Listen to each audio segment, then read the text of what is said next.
that we'll be getting to the budget stuff. But you're welcome to stay for everything if you want. Does anybody have any questions?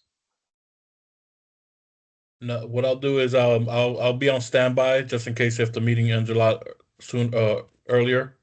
But I'll be on the call if you need me. I'll do here. Okay. Okay. Thank you, guys. Appreciate it. Uh-huh. Okay. So you want to read it? How do you read it?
Good evening, everybody. Welcome to get started. We have some homeowners online also that listen to the TV video. So I kind of explained to everybody kind of how we're going to look out for this now. We have a lot of vendors here that would like to get home. And after we're done with the vendors, we'll go over mailboxes and then we'll do budget at the end. Try to keep the questions focused and as much as possible if we can get through everything, okay? There'll be other opportunities to get more information to the vendors that we are truly interested in more detail later down the line. Okay? Any questions from anybody here? Any questions online? All right, so I'm going to introduce the first vendor. It's Right Way Landscaping. He was recommended by one of our current vendors here, and they're going to tell us a little bit about what their services look like, and then we'll be able to go from there. Thank you. I appreciate it.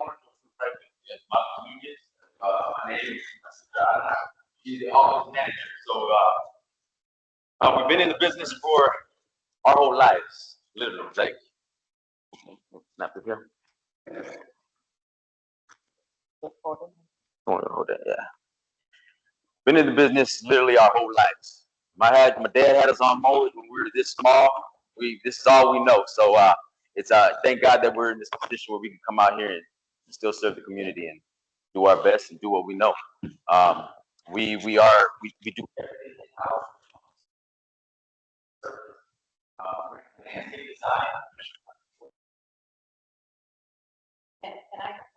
Sure. Yeah. Sure. So yeah, we do everything in-house. We don't sub anything out. So everything is us.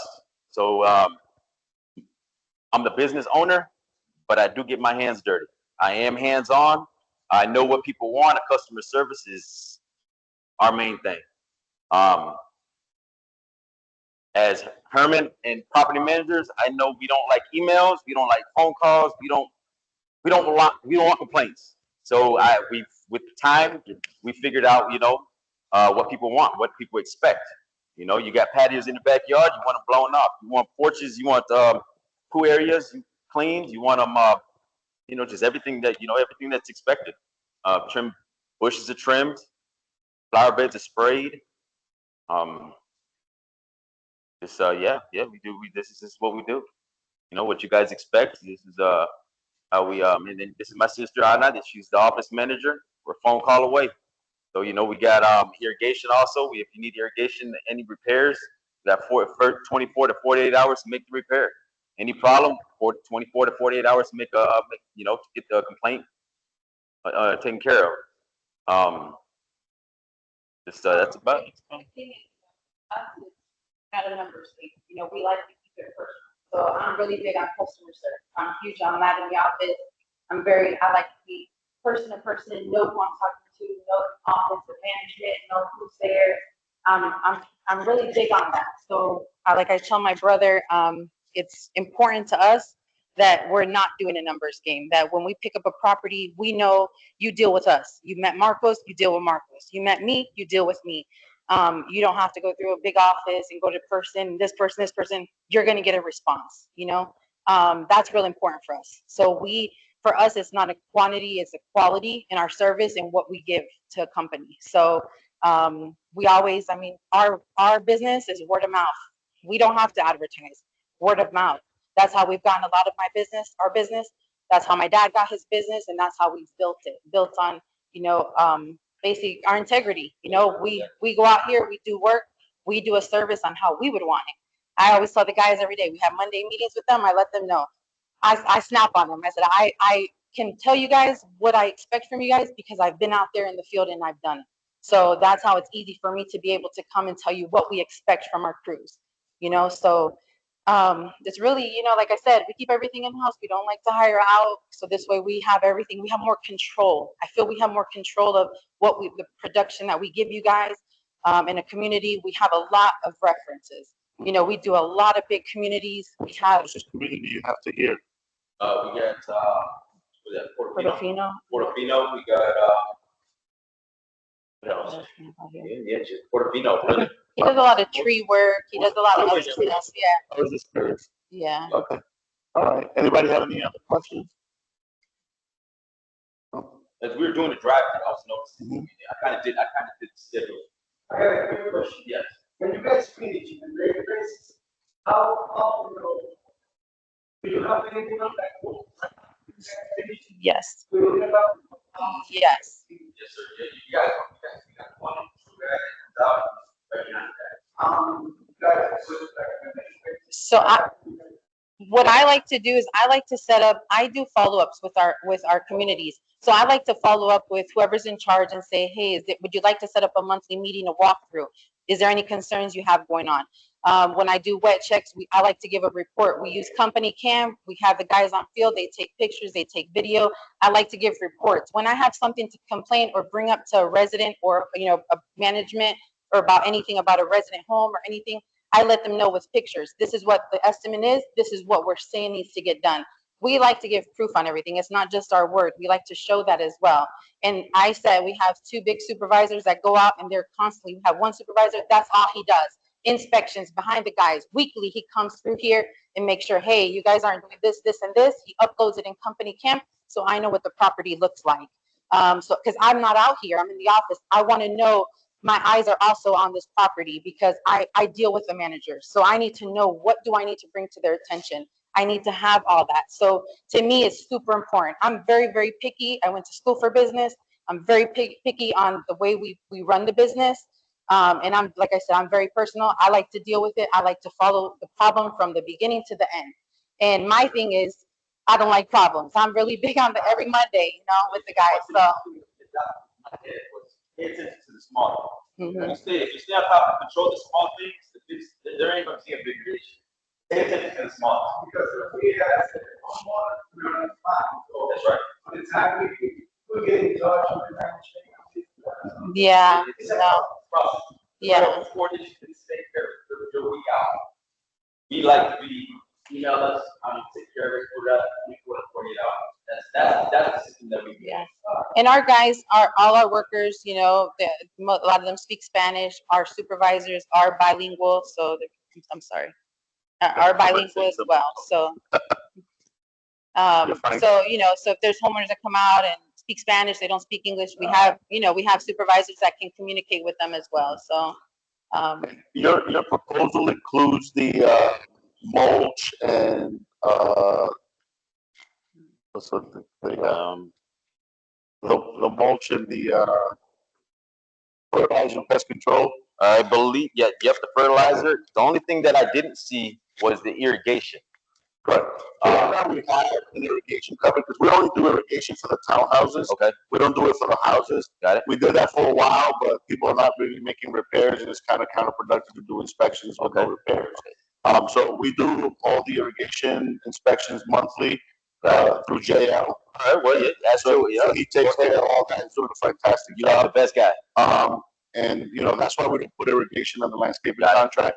But we would like to have a la carte services for like tree work. For sure. But in the routine maintenance, we should have the pest control and the shrubs. For sure. And possibly the palm trees also included in that. Not a problem. I believe everything's all that's included. Okay. Got the fertilizer quarterly, then you have the palm trees included also. Okay. Yep. Yeah. Any other questions? Any questions online?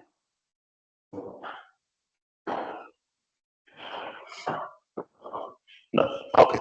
Thank you very much. I appreciate it. Thank you. And like I told you guys outside, probably to be until July that we'll actually make a firm decision. Got it. But some board members might call you and ask you questions. Sounds good. Okay. Yeah, just leave it right there. Thank you. Appreciate it.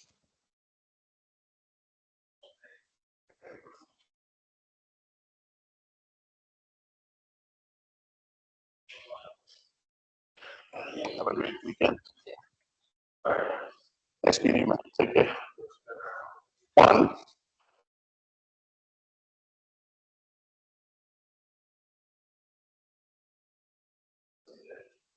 Pase por acá, amigo.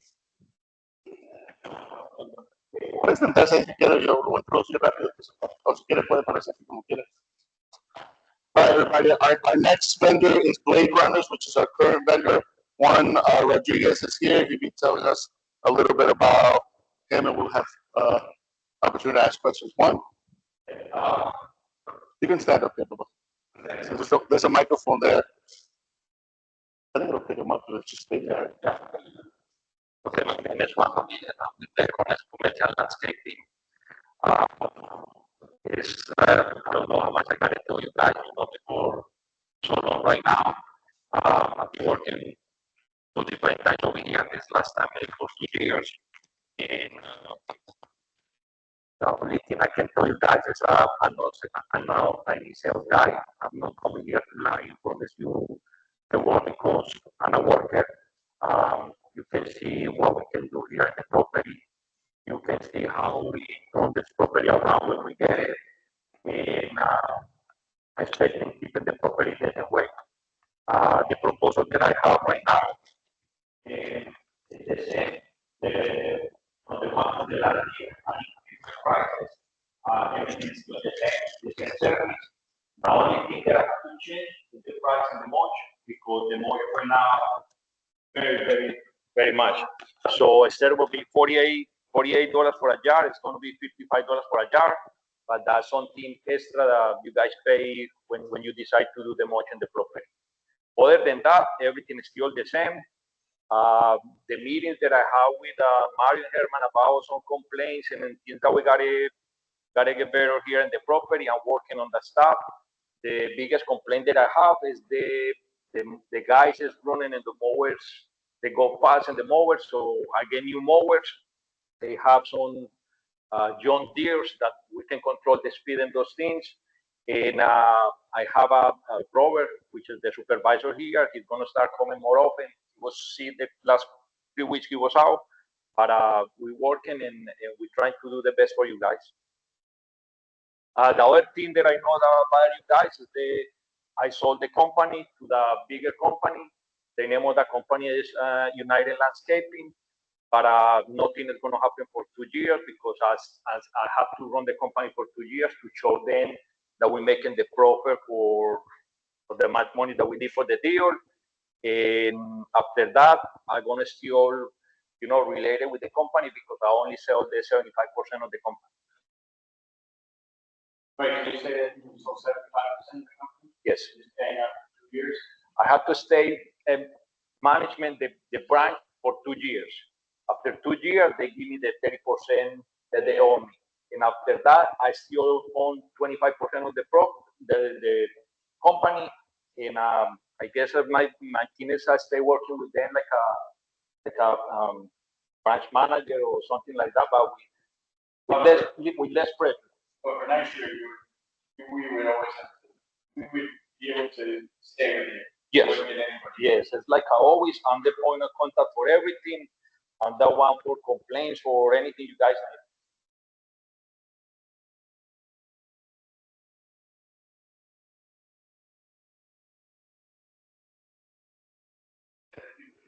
Yeah, Anybody have any questions?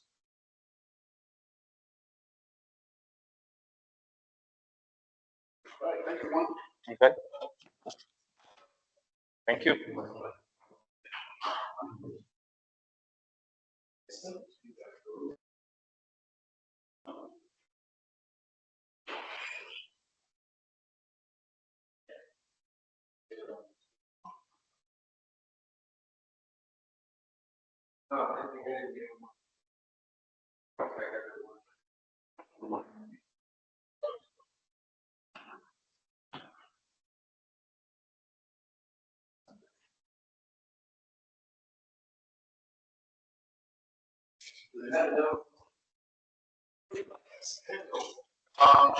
Yeah, I'll give you just, everybody documentation.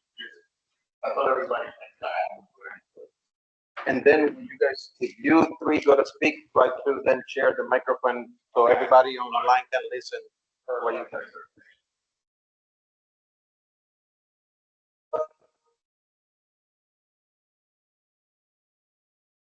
You want to just ban away these? Because this is going to be short and sweet. We'll hold it up and kind of explain it instead of having to set this all up. You know, this is going to be a brief introduction. We have some homeowners online also that are listening and we'll probably have a chance to ask questions too. So this is Yellowstone Landscaping.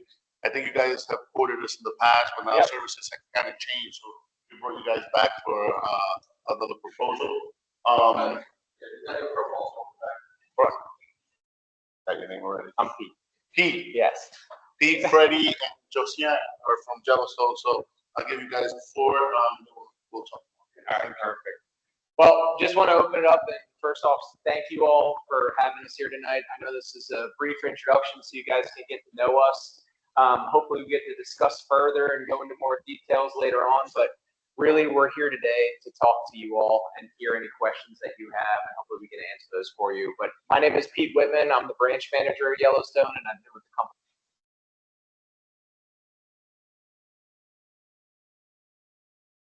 Few months with Yellowstone.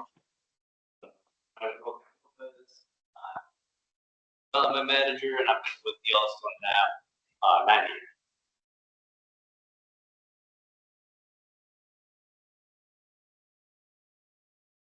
Is in-house. So from your maintenance activities, your fertilization, your chemical treatments, your irrigation. My understanding is irrigation is not included in this one, but we have several technicians and people that can help if you guys do need our assistance and need us to pull in and do some things. We have our own installation department, so we do all the installation in-house. We like it that way, so we're not going, well, it's the other company and this, that, and the other. At the end of the day, it falls on us. We're your landscape management provider, and at the end of the day, it'd be our fault if something went wrong. So, but really, at the end of the day, we have a lot of experience with HOAs. I just think of one offhand.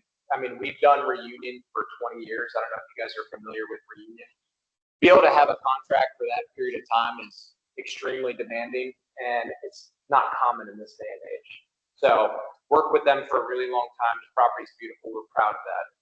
We do another community called Palms of Serenoa. That's 500 or 600 homes, all inclusive, and it's 55 plus. So they're home all the time. They're demanding. We get it.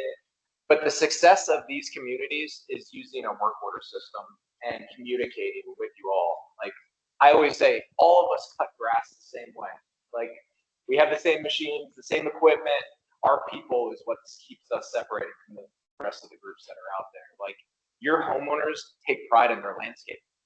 It's what they come home to every single day, and they take pride in what their landscaping looks like. So for us, if a homeowner puts in a request on our work order system, we want to have that addressed within 5 business days. So that's really the big thing. And Hossein can kind of dive into how we communicate with our crews and how we update you on like a monthly reporting basis. And obviously, when we says like 5 business days, like obviously there's gear for this, right? So we want to make sure we kind of level it, high priority, something. You're gonna have maybe some emergencies. If we have an emergency, we're gonna address that right away. Obviously, we're not gonna wait 5 days, but typically for your typical maintenance, 5 days should be reasonable, and it might be something that we can address as we're going through on our rotations. So one of the things that I just wanted to point out, Pete said we can go into the map. Communication is our biggest thing, so we want to be able to share with the community our plans for the for that following week and what we accomplished. So with this map, we always use colored map, so that way it helps us let you know which areas of the community we're working, right? So for instance, like Freddie would be the point of contact. You would get a weekly report from Freddie. He'll identify and let you know, hey, or Mario, we're going to be working in the green section this week. So it helps just answer some of the questions ahead of time. Maybe you get some feedback from the homeowner and tells you, hey, we're due for a trim. So that way you already know ahead of time which section we're going to be working on. You can relay that. Sometimes you don't even have to reach out to us. And obviously, if they reach out in the ticket system, we're going to be able to answer that right away. So this just kind of identifies what areas we're going to be working on, and just a great goal of communication. So we would send this, like I said earlier, on our weekly update, as well as some other points that your account manager is going to be sharing. Like, if we run into any issues, we want to make sure that you guys are aware of it. And it just helps with community this size, the number of homes. Those weekly updates are a big deal. I just think it just helps keep some transparency between us and you guys, and just keeps us in line as well, just to make sure that we're held reliable for our rotations. Do you guys send an email to me about the status of the program? So it's totally up to you. Or we send a weekly update. Hey, here's what we did this past week, and here's what we have upcoming. And we'll break it down from like maintenance activities, irrigation, per chem. Hey, here's some pending work orders that we're going to accomplish next week. Or we can do that in a monthly fashion. It's really up to you all. And then we like to schedule either weekly or monthly meetings with you. At Palms of Serrano, we do a weekly meeting with the landscape committee. That's a short 30, 45 minutes, but I feel like that's the success of why we're good over at Palms of Serrano, is because there's just so much interaction. Landscaping can be subjective. We have to meet our contractual obligations, of course, there's an agreement that we're following. But at the same time, board members and homeowners have kind of their ideas how they want certain things done. Hey, could you guys skip edging this week? Hey, can you guys not focus on the trimming so much? We really want weed control. We can be flexible in that regard, and like that's important to us. Like, we want homeowners to know like they're being heard. I can't tell you how many times I've gone to these pre-bids and it's like these homeowners, like, we don't get responses. We don't hear back from our vendor. It takes a month to get an irrigation thing fixed. Like, for me, that's not a hit. Like, if I can stand out, it's being Johnny on the spot. And that's how I train all my account managers. Just get after it. Like, let's help these folks out. I think too, a big thing is just like that communication and that transparency. I always say is, I'd rather hear the feedback from you guys and just the open, constructive criticism, right? That's the way that I look at it. The only way that we're going to get better, if you guys point out these issues, we can address them. If we're not aware of some things, maybe we think we're doing a great job. Because like you said, everything's subjective when it comes to landscape. Everyone's got their own ideas. So the only way that we're going to improve and make sure that we're meeting your expectations is if we hear those things from you. So that's why those meetings come in handy. Yes, like a part of the plan is a visit one time in the week the account manager is going to visit the property. or follow any concern with the board member, respond email.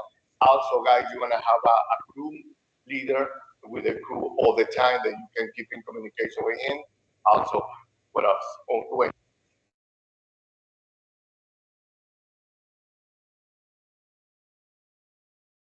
Somewhere, and what happens somewhere, how many of them are gonna be here, what is their process, what's the expectation with them? So when we look at this job, we figured, you know, for what we have right now, and obviously you have some scope changes, so we can adjust according to the scope change and meet your, you know, in order to meet your expectation. But for right now, we propose, we'd have a 4-man team, service 4 days a week. When we say 4 days, it's still 40 hours, is the way that we work, we like working 4 10s. So, they're still gonna be on site full time. We like having that, Friday open just in case you get, you know, some rain like we had this week. You can always push that to Friday and not fall behind. Or if we need to do any extra projects or whatnot, we always have that availability. So to answer your question too, like when the crew pulls up, obviously you've got your crew leader, everything's set. They've already got the instructions ready before they're even on site. So we use a tool called the site audit. So it's actually the summary of observations. So if you scroll down there, you'll see he used this internally. So Freddie comes through the day before and just highlights areas that he's noticed on the property, right? So he's taking pictures of areas that need pruning, areas that we just need to focus on. He prints this out and sends it to the crew leader first thing in the morning. So that way, that open communication between him and the crew leader is crucial, right? We want to make sure that we're managing our labor to the best of our ability.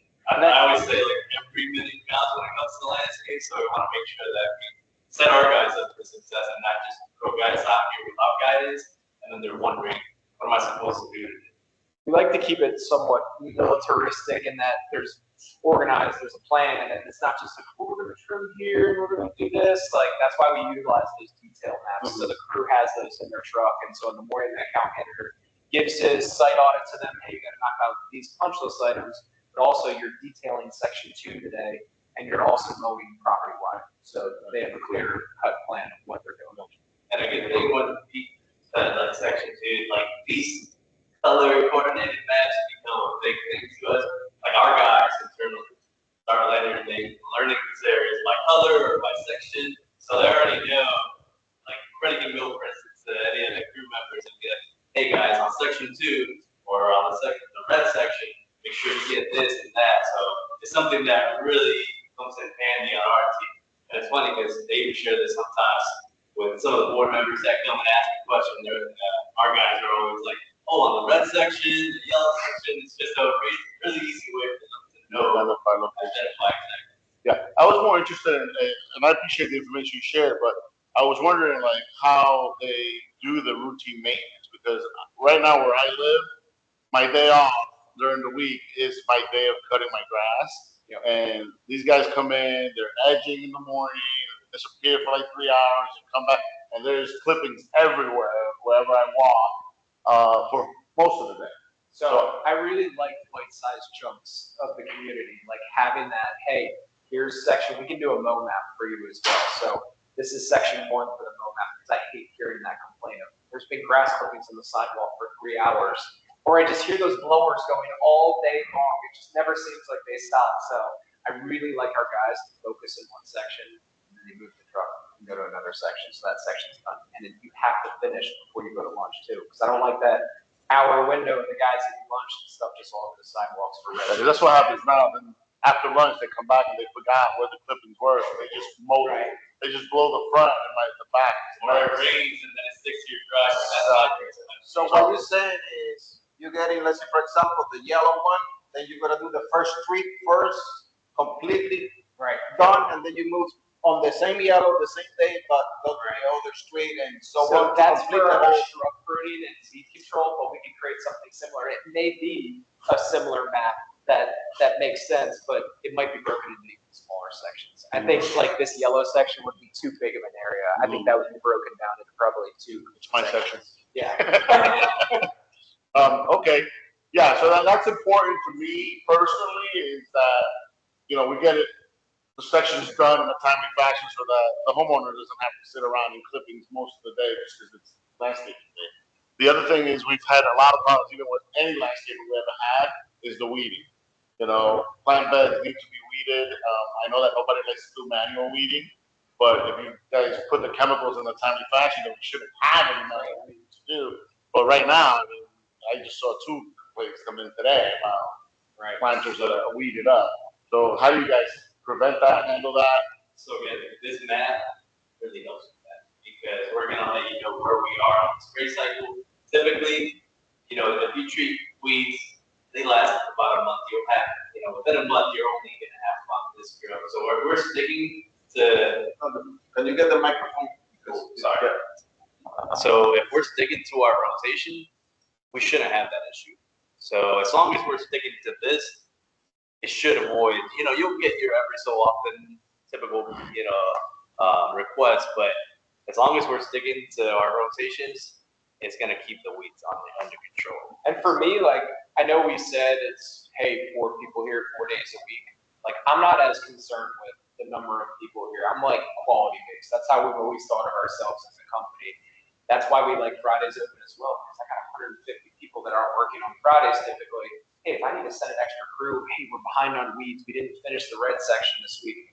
I can always quick judgment. That's landscape. You can't stick to a strict schedule. Oh, well, we only have 4 guys in the property. At the end of the day, like, I want to make sure you guys are happy. I want to make sure you guys are a customer for a long period of time. You know, business is business. Relationships for me are everything. You know, I hope the name on my shirt doesn't change. I've been with the company 9 years, but if it does, I want people to remember Pete Whitman took care of me. I was with Brightview for 7 years before that. I'm not someone who jumps companies. Like, it's just, I've been treated really well at Yellowstone, and I want people to remember that they were taken care of by myself and my team. If for any reason we have a heavy rainy day, we don't want to keep that one in schedule. If we have to send an extra day or the next day, by the Friday, we will not see the guys working here, and we want to let you know if you have any issue with the weather condition. Any other questions? Yeah, how do you guys deal with work orders from the residents? So we have our own internal work order system. So basically it's a URL. You would go to it, the homeowner. You plug in your information. It's very simple and basic. Even if people are not computer savvy, you plug in your name, your email address, your phone number, and then there's a drop-down menu for what the issue is, you know, whether it's your turf or your shrubs or an irrigation thing. And then there's a section where they can put notes in and attach pictures. So as soon as they hit submit, it emails us and emails the resident at the same time. We get it input into our work order system, and then they get an email, hey, Yellowstone is working on this. We will be back in touch with you soon. And so then when we go out and inspect it, anytime we change a status in the system that we operate out of, we can put notes in. So, hey, we inspected it, but we need HOA approval. So the homeowner would get that automated response, or hey, your irrigation had it never your irrigation here, but like your shrubs have been trimmed, we can put a picture in there and the homeowner will get that email as soon as we hit the status change. We can track all of our work orders too. So if you all as a board wanted to see a report, hey, how many work orders are in the system currently? And how long has it been to close the work orders out? You guys can get a, hey, on average, Yellowstone is closing out work orders within 3 business days. So it's nice for you guys to know that we can keep up with the system and little checks and balances. And you guys would have access to see this work order system as well. So if you want to see on your end, hey, like what's open out there, you guys do have access to see this. Gotcha. So that's a good point because we have that, but right now we don't have a way to know if it's been closed, if it's been open, you know, deal with it, or sometimes it create issues, and then because residents can come and say they never came, right. But then the company say, yeah, we did, and it goes back and forward of the status. You can see the status there. We would give you guys like view only rights, so you couldn't go in and adjust anything, but you could go into the work order and see everything that we see and all the details. Now we're going to just down what's currently open, we're going to close, how many do we have this month? Yeah. Yeah, it's really great in the way it runs reports. You can customize it by addresses. You can see, hey, this homeowner's putting in 30 a month. Like maybe somebody needs to go talk to them. And then also, when you deal with that work order, then I know you close it on the system, but do you close with a picture of the issue that was fixed, so then you know that it was for certain things, a picture is needed. Like, but some are completely obvious. Hey, the strip brand. But if you're like, man, please, like, it would eliminate a lot of headaches if you put it in a picture every time. Gotcha. Okay. Anybody else? All right, thank you guys. Appreciate your time. Yes. If you guys are done taking your time, are you guys going to compensate holidays, like, for example, holidays? Right. So for last week, for example, we had the Memorial Day holiday. So we worked all of our crews Tuesday through Friday. So we had those 4 days still. So we don't like working Saturdays. That's why we like doing the 410s and at least Friday open. I mean, in the 9 years I've been here, we work Saturdays occasionally as hurricanes. That's cool. We have that stuff going on. So like people to have their personal time too. And did you provide like a la carte pricing for trees, hurricane deals, that kind of stuff? Yeah. Okay. All right. Thank you guys. Appreciate it.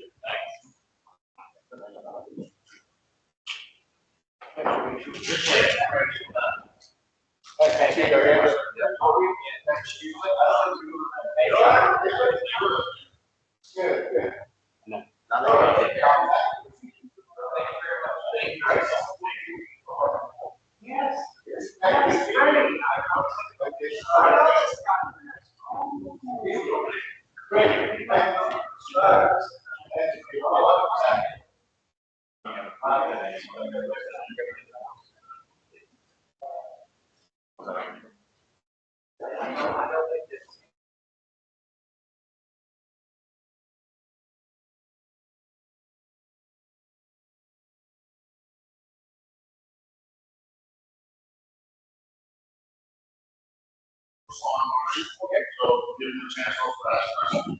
So I'll just give you a quick introduction. This is Greenback and Landscaping. This is Mike and Jay. Let me tell you about the company, and then you want to handle that. Yeah, let's bring it. We'll get you that going.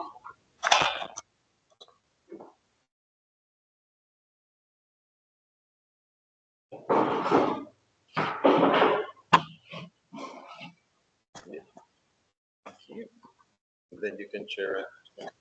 Okay. Well, yeah, so my name is Mike, like he said. I'm the owner of Green Valley Landscape Management. I started the company in 2008, actually, as while I was still at the UCF getting my degree in marketing. I ended up starting it while I was at UCF because I was actually tired. I used to be like a bartender and a server at Bahama Breeze. I was like, I'm burnt out on this. Let's go cut some grass. I'll graduate and I'll figure out what I want to do from there. As you know, in 2008, the market had a nice little like collapse, so there wasn't a lot of good marketing entry jobs. There wasn't a lot out there, and at that time, we started picking up some of our first commercial projects, like a HOA and like a FedEx facility. And I was like, well, this is kind of keeping things going. Let's just see where this goes. And here we are. Shoot, 17 years later, it's still going strong. We're probably not one of the biggest companies you're gonna interview tonight, but we're sizable. We have 8 to 10 maintenance crews. We do properties similar in size to this over in Orlando by SeaWorld called Ruby Lakes, one just to reference. We do everything in-house. We have irrigation tanks and multiple maintenance. And then the benefit of having, I think, a company of this size is we're big enough to handle it, but small enough to where you feel like you're getting the attention you need. One of the things we do that we're starting now, that the other place I mentioned, Ruby Lakes, that we're coming up with, which I know some of the bigger players may be doing, is we're coming out with an app, which is basically a reporting app. So especially like Ruby Lakes, right? You have a homeowner that has a broken sprinkler head because we do the irrigation for every individual home in that particular case. They can report in the app, we get an email notification and a push notification that explains, hey, I have a broken head in my front yard. We respond accepting it and giving them an ETA of 24, 48 hours to try to be out there to rectify it. So that'd be a good translation for a property like this because you guys have individual homes, or a board member that some of them want the board members to be overseeing that, and that's fine, but they can still utilize the app, and it's a better way to communicate and a better way to upload pictures and have a good access. But like I said, we've been doing this for 15 years. We solely do commercial properties like homeowner associations, churches, and stuff like that. So this is like right up our alley, and we are very hands-on. Like I said, I'm the owner. This is Jay. He oversees the ChemFert and our irrigation side. So a lot of the communication, if there was any to have, it would be 90% with us. So, we're very hands-on and we're very active in that. Another thing that we like to do as well is, I think I left it over there, I was gonna leave that as an option, is we are very proactive instead of reactive. So we do a lot of soil samples upon like starting a contract, or if we know we've been awarded it, we might even go in the month before to get an overall analysis of what your soil is like. So not every landscape fertilization package is blanket. A lot of them do 20-20-20 or something like that. And I'll let Jay explain like exactly what we do differently in that aspect. So a lot of the problems that we come on with HOAs is we have drought issues, we have insect issues, and we have other issues that generally makes the landscape not to its full capacity. So that's generally what the soil sample is for, is we find where the problem is, instead of applying something as a broadcast total all on the property. We'll take a soil sample and then create our own batch fertilizer off of that. That way, if you need a higher potassium, we put out the potassium that's needed. If you need higher manganese, magnesium, anything to help root structure or anything like that, that these generic brands and stuff don't come with. So that's basically how we approach that, especially with drought. If you have a lot of drought issues, you could have a lack of potassium or phosphate. Those are the two main ones, along with manganese, that build root systems. And to build a root system 6 to 8 inches down is realistically where you want the turf to be. That way you can have a nice, green, vibrant lawn, especially in the midsummer to the hotter time of the year. So by being able to see that on a soil sample gives us the ability to correct it. Because generally, if you have a potassium issue or something like that, it's going to take us 6 months to start seeing the first benefit of it. So that's generally why when we come on the property, we want to know everything. That way we can create a package for the property, not a package that we created for all of our properties, if that makes sense. So, and then, like I said, if there's anything outside of that, because one of the biggest issues with turf is if there's any type of pressure on it, that's generally when you start getting your take-all root rot, you start getting your chinch bugs, your sock bloodworm, and stuff like that. But if you can keep it healthy and full, then you limit those issues, and you limit the calls, and you limit all of that. So that's what I noticed. Some of the areas with communities, for example, Sangria, they got a lot of fungus and all that, but they put the same chemical all over the community. But that area hardly gets that, I don't know why, versus the other ones that don't get it. Yeah, and sometimes, like Julian about like say this, like even in the wintertime, if you put the wrong chemical or too much of a certain thing, you can actually exacerbate fungus or something, because there's no heat, there's no rain, there's nothing to let the cycle complete it, so that you just got chemicals sitting or back sitting there and it's not being utilized. It's actually creating a problem instead of actually solving or benefiting the problem. So like it doesn't sound like it with all, it's a lot of, we talk a lot of landscapers, but there is like truly a science behind it. There is, ratios of like so many thousand square feet, so many ounces of this and that times a year. Like in the summer, weed control is almost impossible to do because a lot of the products you would use can't be used above 85 degrees, otherwise it damages the turf. So you got to come in the winter, and that's when you use your atrazine, you use your pre-emergence to wipe out the weeds and put in a protective barrier. So for those May, June, July, August, September months where you're really limited in your product use, you're hoping that health of the turf, the health of the turf and the pre-emergence are there to basically combat it as long as you can. And then once you start getting the fall, you might get some weeds sprout up, and then you're able to then go back into a kill zone of your temperature. One other thing that I like to tout that, especially during the COVID and everything like that, is we've been very fortunate with our, like I said, we're not as big, but with our employee retention. I've got an average probably employee cycle of over 5 years. My longest guy's been here for 14 years. I've got guys that have been here 14, 10, 8, 9 years, and a lot of them are family members, like brothers and stuff like that. So I feel like we have a very tight-knit landscape company on the maintenance side, and he's been with me for 7 years, and he's worked for some of the bigger guys too. I think once we get here, we get these employees that actually take pride in their work, because I take pride in them, and it's been a trickle down effect. And I've been very fortunate with some of the loyalty that they've given me and stuff like that as well. Okay. My question would be, what does your typical crew look like? How many crew members? You got a supervisor on site? Is there somebody who? Yeah, so you have like the foreman, that'll be like the supervisor, and then I also have supervisor, which would be his name, like Sal, right? Like, so he's the guy that I bounce around to like a lot of the properties and does like check-ins and then works with the foreman, also reports back to me. You know, if you give me an issue, I give it to Saul and he goes and helps rectify it with me and the foreman. An average crew, our smallest crew is a 4-man team. Obviously, that varies based on properties. The Ruby Lakes property, what we have there is we actually have a 12-man team that goes there on Monday to do a bulk of the mowing and everything, and then a 4 or 5-man crew that finishes out the week to do the details and anything else. So it really depends on what's tailor-made for your, you know, your community. Like this is a bigger community.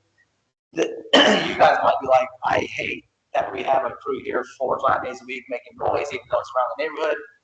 You guys might want to specify, all right, I'll send 12 guys here for 2 days, we'll knock it all out, and then we'll have maybe an on-call guy for any issues that arise in that gap between the next one. Or we'll have a dedicated crew here, 5 guys all week, so that if there is issues, it's always getting rectified. So if you give me an issue on Wednesday at 4:30, by Thursday noon, we're at least rectifying it or addressing whatever that issue is. So there's benefits to both of that. You know, having a crew here at all times that we're, hey, so-and-so's tree fell, a branch fell in their yard, can you get taken up? Yeah, a crew will be there in the morning, I'll make sure that's the first stop and they'll continue on their day. So that's why there's a benefit of having maybe a crew member or a team here all week versus trying to get done in 1 or 2 days and, you know, and not being out here. That doesn't mean we can't come on a Wednesday or Thursday and come and correct an issue, but you're guaranteed that for sure with having an on-site crew at all times. Any other questions? Any questions online? No, we're good. Thank you for your time. Appreciate it. Thank you. Just leave this up here. Yeah. Thank you very much.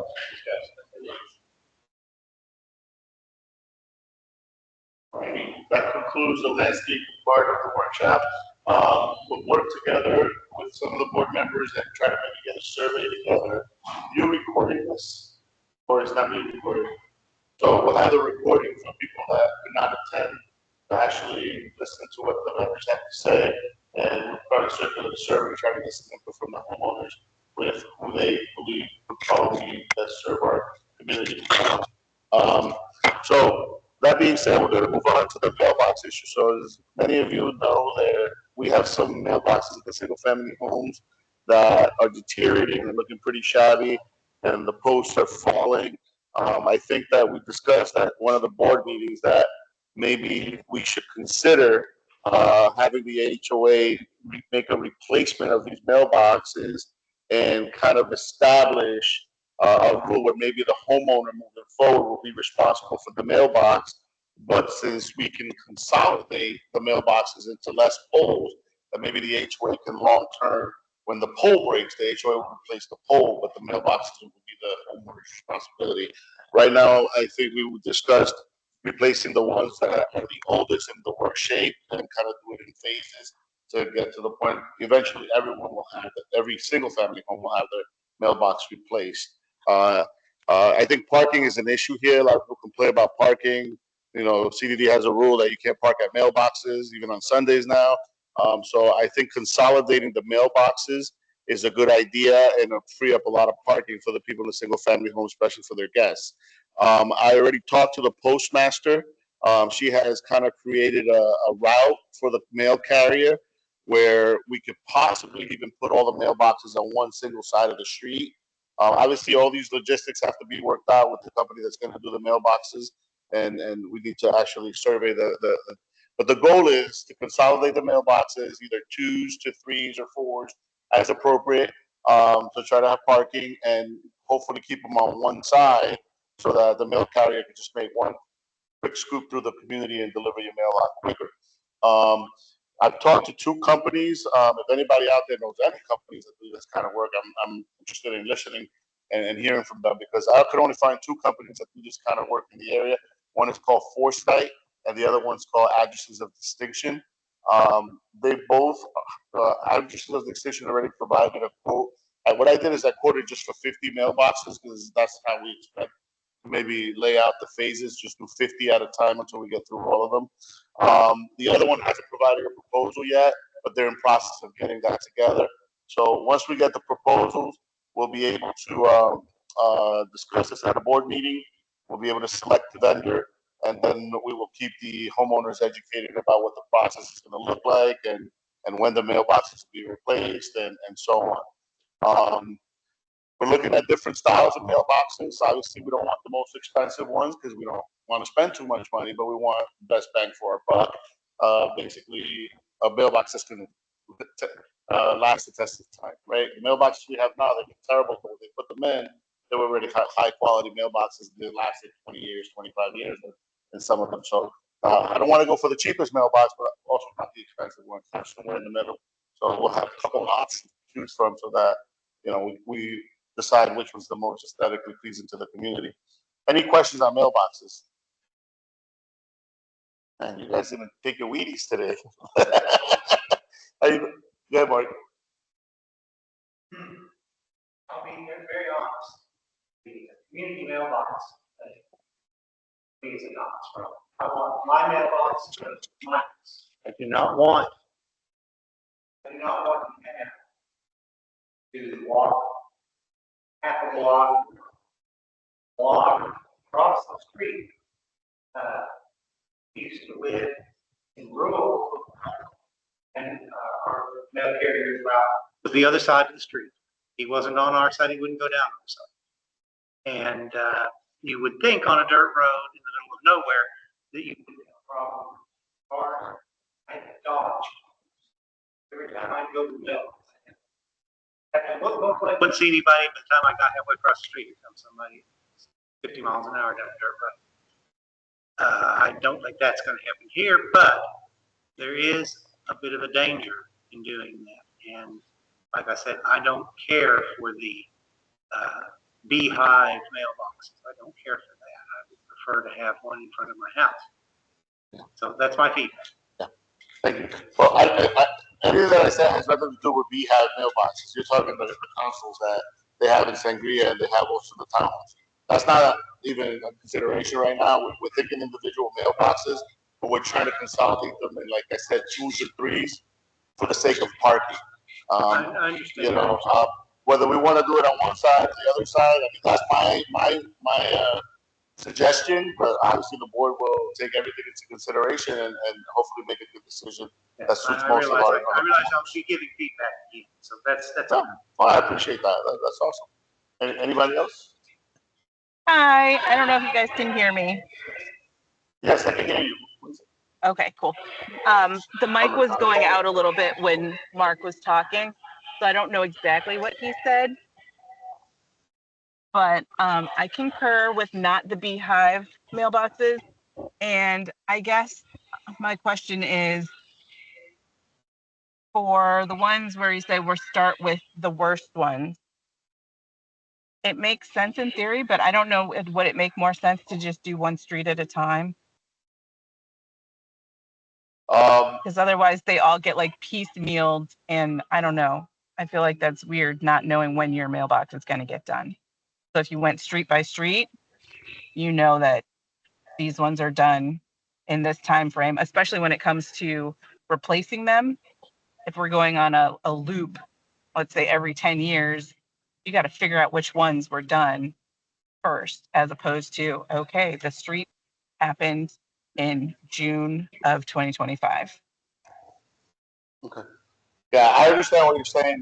Yeah, I didn't mean to imply that it's going to take years to replace them. The phases, my understanding is they can get the number of mailboxes that we're going to break the phases to within a 6-week period. So every 6 weeks, basically, we're going to do another phase. They should all be replaced within the same year, except for the ones that are still new. I mean, we have, the far end of Siesta View and Casabella. A lot of those mailboxes are still in pretty good shape. So those will probably replace as they deteriorate, or if we decide to relocate them. I mean, these are all logistics that the board still has to work through. I just wanted to bring it up and present it and let people know what has been worked on so far and where we at.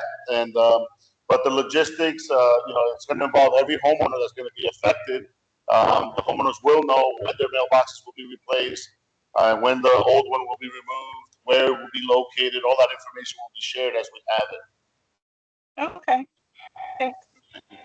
And also, I think she was mentioning like to know when the mailboxes will be changed apparently to replace them again in the future, but we are not doing that. We're doing a one-time fix. Correct. The mailbox will be the responsibility of the homeowner after that. And unless the post breaks or becomes damaged, then the HOA will replace the post. So the homeowner is responsible for the mailbox itself. Yes, we're just doing the replacement. So with that, is there going to be like paint colors where you have these ones to choose from? Or are they going to apply through the HOA? It gets ordered through the HOA, so they're all the same, and then they pay and it's delivered. No, it will require an ARC approval, obviously, but the homeowner will have to reach out to the vendor directly and purchase the mailbox. Okay. Anybody else? All right. With that being said, then, you have somebody else? Or? No. Okay. All right, we'll move on to the budget aspect of the workshop. Ray is here, just in case. We have our accounting from the management company online. If anybody has any questions for him. Did you get the template? Jesus, that's busy. Do you have the copy of the budget from last year? I didn't.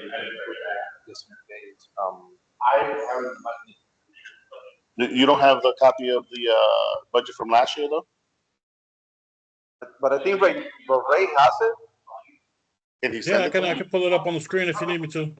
I can share the screen. That's what I want that to be there. Oh, he can share it? Oh, okay. We'll do it that way then. Yeah, if you get the teams in there, then Ray. You have to give me permission though to share because Yes. it says only the meeting organizer and presenter can share. Got you.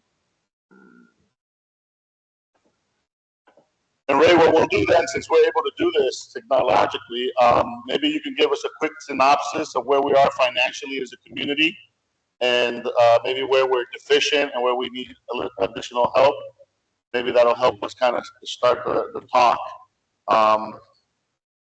Okay. Let me know when I have permission to share.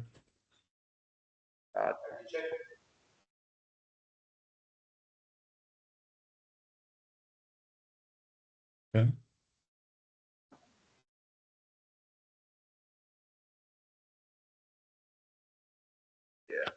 So ready. Can you guys see my screen? Yeah, give me a second. We're just getting you on the TV screen here. Okay.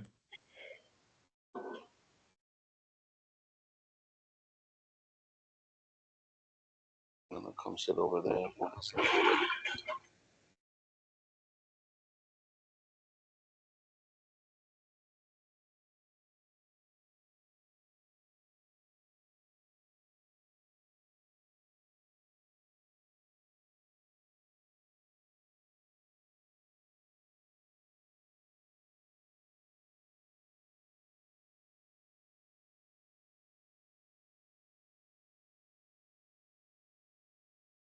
Where's my pizza? Huh? Did it work? You want to mute yourself?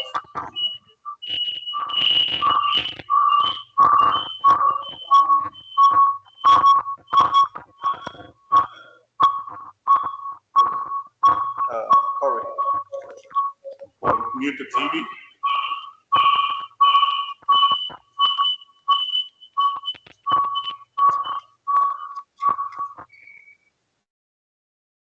The microphone on the computer.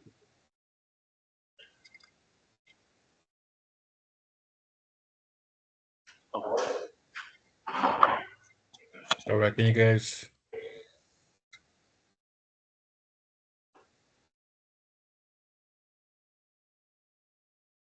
Yeah, we can see it. Yeah, give me a second. They put it on full screen window. I think he has to do it, right?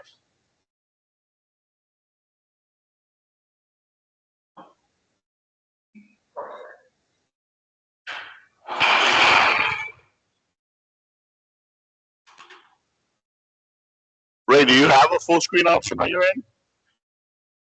Do I have a full screen option? Yeah. Let me see here. The layout. Let me look at the layout. To view. And then speaker.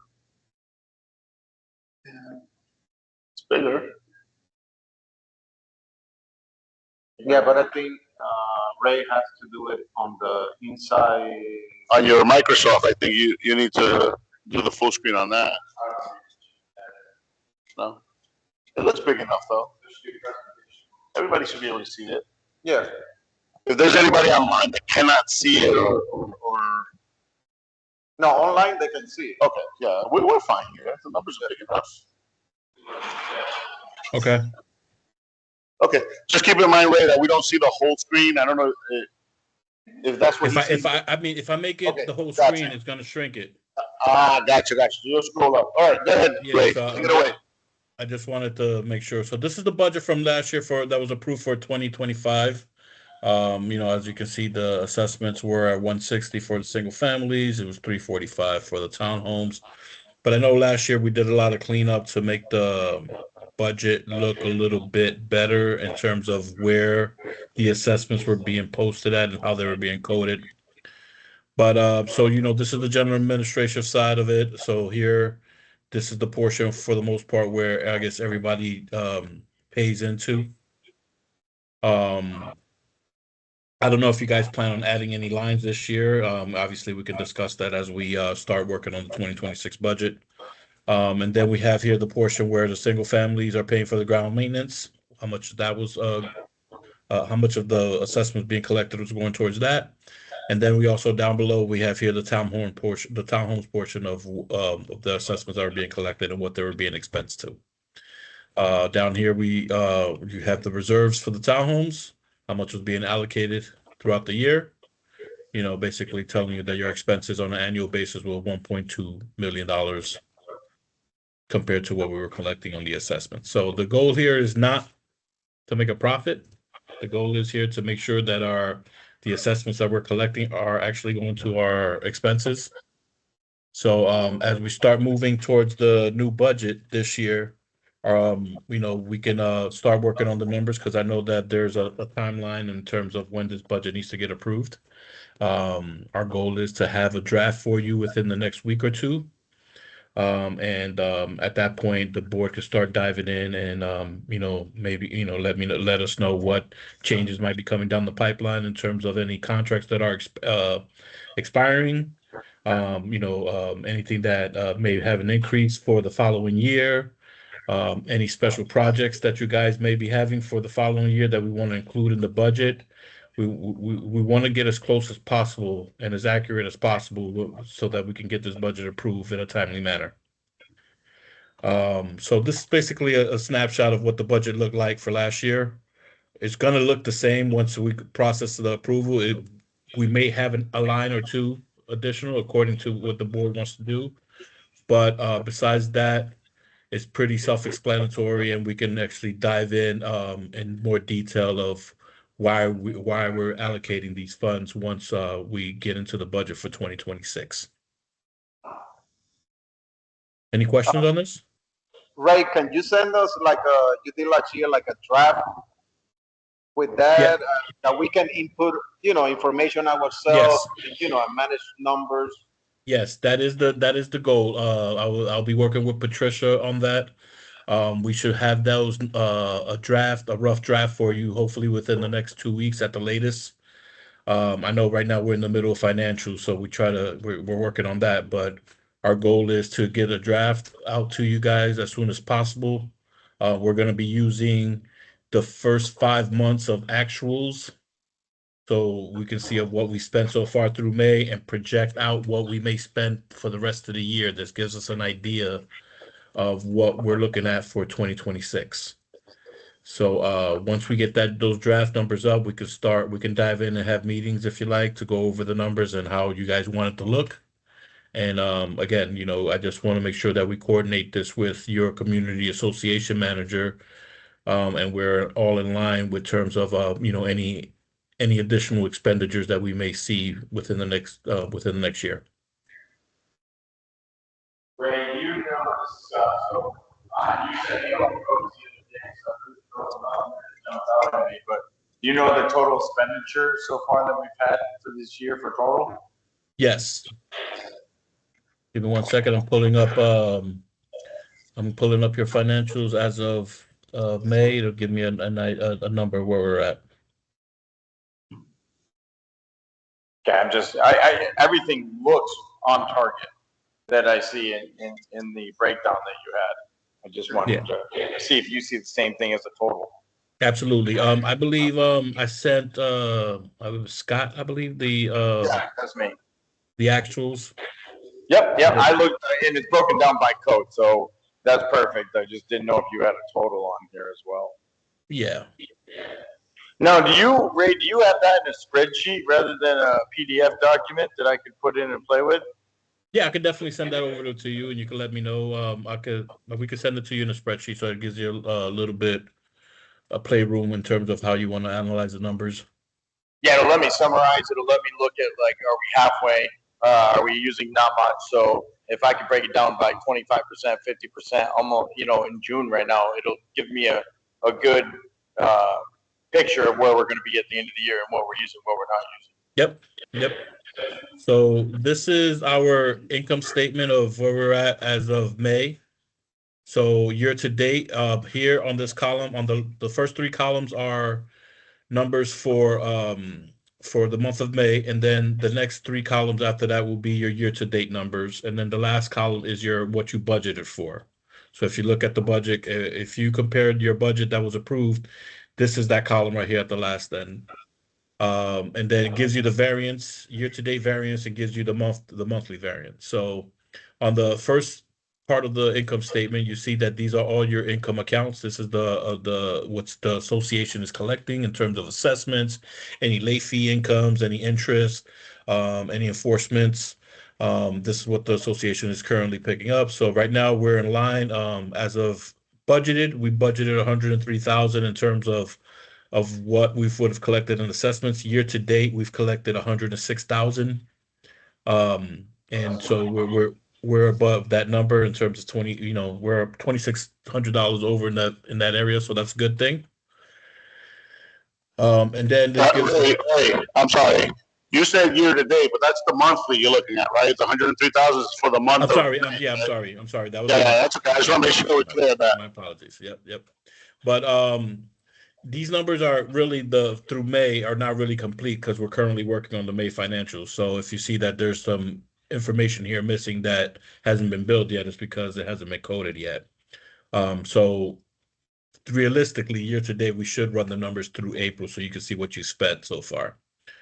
But yeah, anyway, like a year to date in terms of income here, we built out for 518,000. We've collected 542,000. So financially, the association is in a good place. In terms of expenses, these are the breakdowns of where your expenses are. But again, there's missing information here for the month of May since we're currently working on the May financials. So, but if you look at that, you know what I'm going to do is I'm going to run the actual April number so you can actually get true numbers of where we're at so far monthly. Yeah, and we get this every month anyway, because I believe. Yep.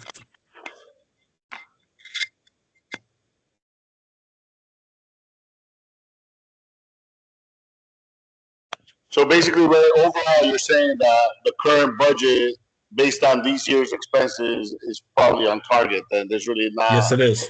So far, it gives you a breakdown here. So look, as of the end of April, we in the GA category, we budgeted 52,000. We're actually under budget there, $32,000 that we spent. In the grounds area, we budgeted 122,000. We're at 112. In the townhomes area, we budget 36,000. We're at 21,000. Not saying that these numbers won't catch up because there's expenditures here that hasn't happened yet, but year to date we're in good shape. And then and the cable is pretty much one in line, is pretty much in line also. 128,000 we budgeted for. It's just a little over, but again, that's where we're at the current moment. So if you look at the net income ratio, we're ahead $64,000 as of the end of April in terms of expenditures compared to income. So realistically, unless if there's something major that you guys got happening next year, I don't really foresee a increase in assessments. But then again, it's according to what expenditures you may project for 2026. Yeah. Yeah, the only two expenses that I know most likely will go up, but I think we can offset that with other expenses that we put on this budget that we haven't really utilized this year. And I know the cable I'm expecting to go up because they've pretty much been raising it for. So I believe the contract says they can raise it 5-6%. So that would be the max. Hopefully they won't go that far. And also the landscaping services, if we plan to switch companies, all of the landscaping proposals we've gotten are over what we're currently paying. So, but we'll try our best as a group to try to crunch the numbers as much as we can. We really don't want to change assessments if we can afford not to do so. Yeah, I don't think you will. I mean, it looks like you guys are ahead of the curve. So I know that I've been working with you, Mario, the last couple of years and trying to make this budget as budget friendly as possible. And I think you guys have succeeded and have done a great job in being cost efficient for the association. So I mean, again, like I said, me and Patricia will start working on a template for you guys. We should have a rough draft for you within the next couple of weeks. We'll get that out to you. And then you can start combing through it and figure out what else we need to make happen. So this is where you're at on your balance sheet as of 4/30. Currently, the association has a little under $600,000 in operating. You have over 600,000 in reserves. You know, yeah, I think you guys are actually in pretty good shape on that end. I know we ended up separating the reserves for the townhome pool and the rest of the the rest of the reserve items that you have. So I think you guys are in good shape. And as you can see here, your net income year to date is $64,000. So it's always good when this is in the black and not in the red, you know. But you said this is April, right? Yes, it is. No, this is not. Well, he went back. Okay. I went back to April Yeah, I didn't want to give you the May numbers because the May numbers are not completed yet. Gotcha. So I see that roof reserves. I see 130. So are we taking the money from there for all the repairs that we have done? Let me take a look at from the pool. Because I know we're supposed to take, because I see the number that is still high, so. I know Scott pays most of the bills, and I think that's one of the items that we've been pretty adamant about keeping an eye on. You know, our goal is to get rid of the categorized reserves first. So whenever expenses on roof, mailbox, painting, those should be the first to go. Whenever we can utilize those reserves and try to save the pooled reserves for last, because you know the goal here is the board wants to transition the entire community to a pooled reserve so that we can use it for things that we need in real time rather than having allocated for specific items that we may not need. I'm looking at your pool reserves, and I've only seen 5 transactions year to date coming out of pool reserves, which were all related to IE construction invoices. Yeah, that has to be changed because that's a roof repair. Are all of them are? Excuse me? Are all of the invoices from IE roof repairs? I&E, the majority of them are roof repairs. There are some external repairs like stucco and window leaks. Can we utilize that for paint? For the paint reserve for stucco repairs? You're asking me? I'm not really sure. We'd have to ask legal about that. Yeah, you would probably have to ask legal. Yeah, because I don't know what the painting consists of if stucco is compared, you know, it's part of that. But if I'm looking at the roofs, let me see what we spent year to date on there. So, okay, so those four that we have in pool, you want to reclass that over to roofs, reserved roofs? Yes. Okay. Can you, if you don't mind, sending me an email asking me to move that information over and copy Patricia so that we could do that first thing tomorrow?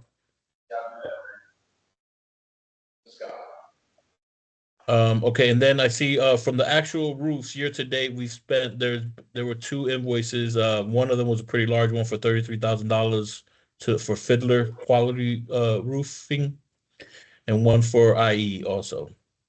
Yeah, that was a deposit for the roof that's going to be done, building one. Yep, Yeah. that was done in May. So Yeah, that should come out of the roof reserve.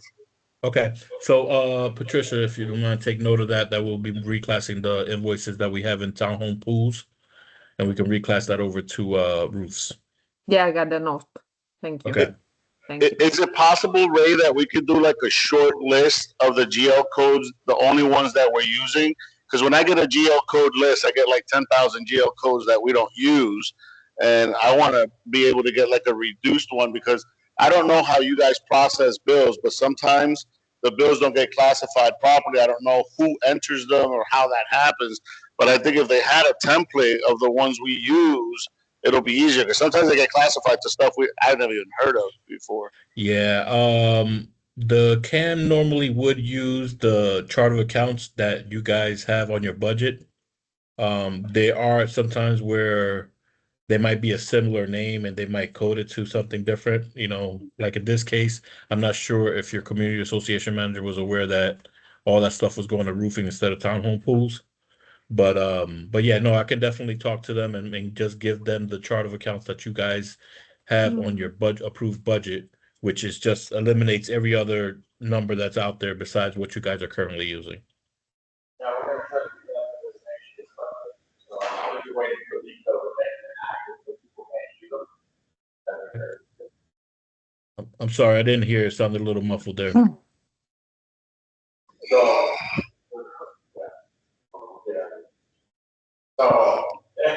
this is Scott, right? So the question is, can we make it so that they're deactivated or deleted? So next year, when what we have in the budget, they're only allowed to use those codes, and so no mistakes happen. Yes, we can take a look at that and make sure that they're removed from that category, from the available GL accounts that are there. Okay, thanks, Ray. Uh-huh. Any other questions? So when can we expect that template? All right. Realistically, we're usually working on financials until the 15th. I can get it to you the week of that week, the week of the 20th. Okay. That works for you guys? Yeah. Yeah. So what is our goal with regards to the budget? I mean, I'd like to set some timelines so we don't fall behind. I know that all of us like to think it over, but at some point the numbers have to be crunched. We have to make decisions. My suggestion is that we aim to approve the budget by the July meeting, but I know it's a short run. I mean, if we can pretty much work on it as much as we can, I think we can do it. And I'm talking a final draft by the July meeting. Yeah. Maybe that it might need a little tweak here and there, but it should pretty much be 90% what we want. But right now, we don't have nothing to change. It's pretty much changing the cable, the landscaping is changing. Just it, and adding, if we want to add reserve or something like that for whatever we have. But well, I think the biggest thing is try to do some analysis on what we have and just removing some codes. But yeah, I think we should be able to get plenty of time to get that done. That's the only we other. Just got to start it when it comes out, right? If we start it when we get that template, we should be able to have it done, no problem. Yeah. I think by July. That would be the only suggestion that I'd like to see added is a general fund pooled reserve. Now that we know that we own the park, we own the streets in Sangria, we never know. So I think, it doesn't have to be, I think, a big one right now. We did a reserve for Sangria before, right? Or we never did it. We proposed it, but never really followed through. Yeah.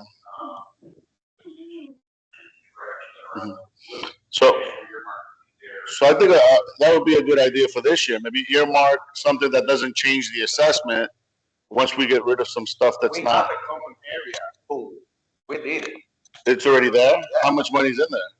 We did it last year. How much? Yeah. A year? Yeah. Oh, Yeah. okay, so we did do that. No, that's a pool reserve. Yeah, and then we did the maintenance, but the maintenance is, we paying it already, like, some houses pay some and we pay some. So then we should probably consider then for 2026 doing the reserve. Or maybe now, doing the reserve for those common areas and see if we can get an idea of how much we should be putting in for next So year. you're saying increasing more of what we have? Well, that's an arbitrary number that we put in there. I mean, we don't really know. Oh, do a reserve study. Yeah, that's what I'm saying. Doing a reserve Yeah, study. we did already a reserve study. That's what I thought, but he said no, just not. Okay, so we need to bring that study to fruition then. Yeah, that's not the number we got from there, the 21,000, no. So we got a reserve common area of 40,000. Okay. We already did that. The reserve study, we did it, but then we have to remove some stuff. I don't know if we got back the updated version. What happens is we close the reserve study out for the last year, and the chart that they give you was a year behind.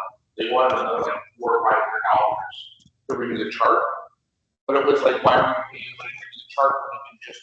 Yeah, we adjust the years. That's what we did with the townhouses. We just readjust the years, and if there's a shortage, we can always make it up, putting a little extra every year to catch up. Yeah, so we need to get that squared away. I think there's some things we have to look at too. Water will probably go up. It always goes up a little bit every year. Postage is going to go up. We have to take that into account. So there's some little things that we have to look at there to make sure that we're. The question would be, could we build this into the finance committee and have us meet there and talk about this? Yeah, that's the goal. In the very beginning of July or the end of June, and then we can go from there. Well, as soon as we get the template from Ray, we can call a meeting for that. Yeah, which will be the last 2 weeks of June. Mm-hmm. So in reality, we know there's a wait period, right? We have to wait 90 days. Correct. So it has to be mailed out by October 1st. Yeah. Right. So we know by October 1st. So really, let's call it September 1st to give Artemis time to produce and mail. Mm-hmm. So really, in our August meeting for that should be finalized by then. that's an absolute drop dead. Now, there's no more discussion. This is the budget, and we vote. So we have to be done by. That's what I said. Like what Mario said, I think if we push July to have it, then we are right. And then if we need a little more time, if July something happened, then we got August. But that's it. Then we crunch it. No, I agree. I think that that's why I said it has to be at least 90% where it needs to be, so that whatever tweaks we recommend in July are implemented and it gets voted on in August, and that's it. So we got to work out with Patrick also the kinks about notice of the budget and all that stuff to get all that out in a timely fashion. Because that has to be done before August too. Yeah, I think it's 14-day notice, right? We got to check with management. For the meeting, I think for the budget meeting, we should probably get all that started this month. Yeah, I was gonna wait till Mary came back. I think she's coming back in the middle of the month. Well, she's more familiar, but we can go our organization now. So I guess then, Ray, with all that said, we owe you a little bit of work and what our plans look like for 2026, so that we can attach some financials to it, so that we can continue to kind of build what's here. So what does 2026 look like for us? So. Yep. So I'll try to make it happen before the 20th. I'm trying to give us a little space there, because I know, again, we're in the middle of working on financials right now. So I want to make sure we get that finalized, because those numbers are going to be implemented into your budget. I don't know how the board feels about this, but I'm thinking instead, because I know we're used to waiting the 6 months and then using the 6-month numbers to come up with next year's numbers. But I'm thinking we can use 4 months. We can use it at the end of April and just extrapolate that with, projections for the rest of the year. And I mean, it won't be 100% accurate, but we don't need to be 100% accurate. We need a 10%, plus or minus on that. Well, in theory, our financial committee should be looking quarterly and benchmarking. Are we where we think we should be, right? We planned X number of dollars, third, the year, half the year, or part of the year has gone by.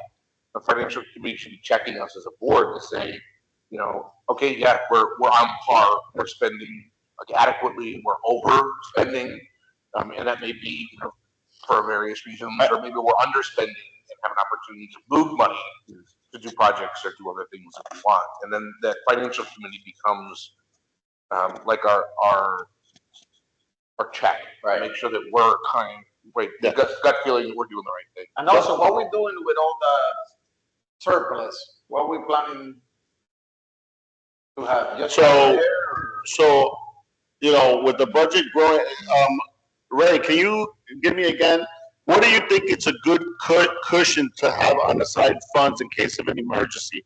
What should be like our bottom line to say we shouldn't spend over that amount?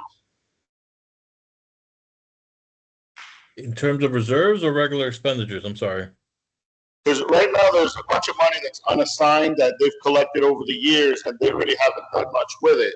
So what we're trying to say is, I know that we talked about this when we first joined the board, and you had said back then the number I think was like 150 grand. You said that we should have a cushion to make sure it's like for an emergency fund, so to speak, in case something happens, people can't pay, whatever it is. We have an expense that we would have a cushion so that we don't, overdraft our account. So you should have at least 3 months of expenditure. So right now your budget specifies that you have your budget on a monthly basis is about 84,000. So times that 3. So you figure you need at least 250K right now just for a rainy day. Okay, that's the number I was looking for. Thank you. So now we know. So we have to keep that unassigned for cushion purposes. And the rest of it, we have to put it on the agenda and try to decide what we want to do with that money. We could, feed more reserves for the entire community, or, we could think of a project that we would like to do. Chad, no, I didn't say that. How big is right now? Yeah. That's true. Right now we have it, so at least it's there. And we can come up with the amount that's appropriate for that. I mean, I don't know what's appropriate for it, but what customary do communities normally hold up for like emergency repairs like that, like a hurricane or something like that? Is there like a number that we should be entertaining? No, I can't really give you a number on that because we don't know what a storm can actually do. Yeah.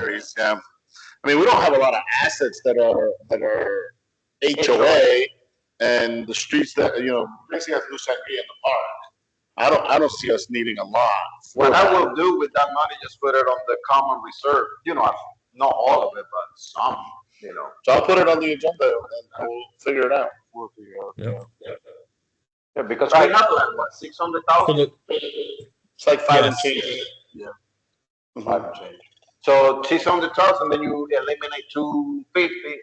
Then we got. We'll keep 250. Like 350 or so. Yeah. All right, then I guess we got our marching orders, right? That's a big marching order. Sounds like we're gonna be busy for 2 months. So just to get some clarification here, because I know you guys, but on last year's budget you had $40,000 for the common area. That's not affiliated with the townhome stuff, right?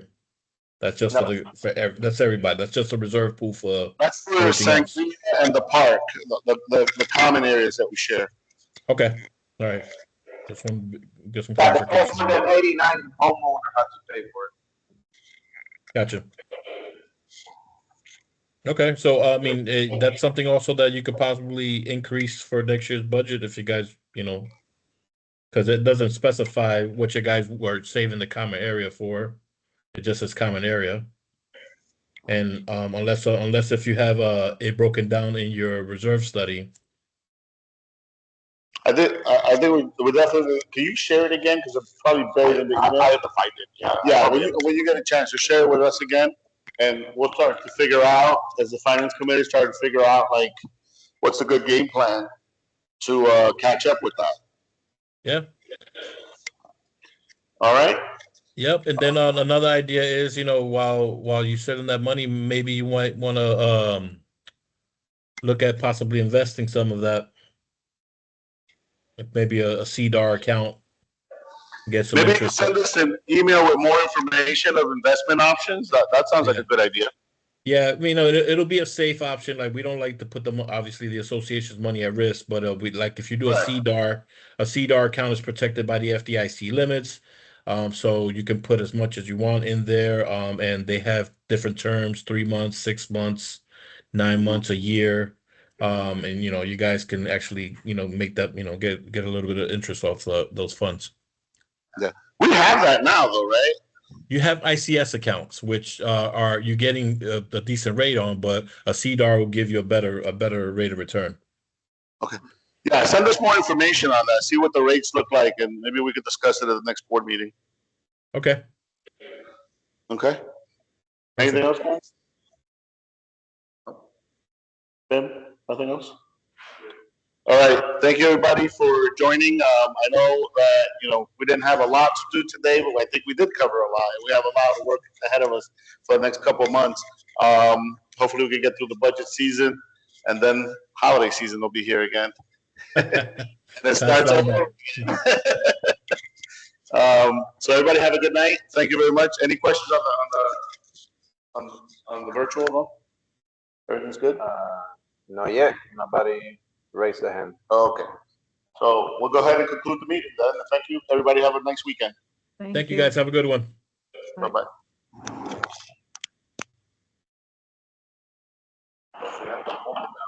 Yeah.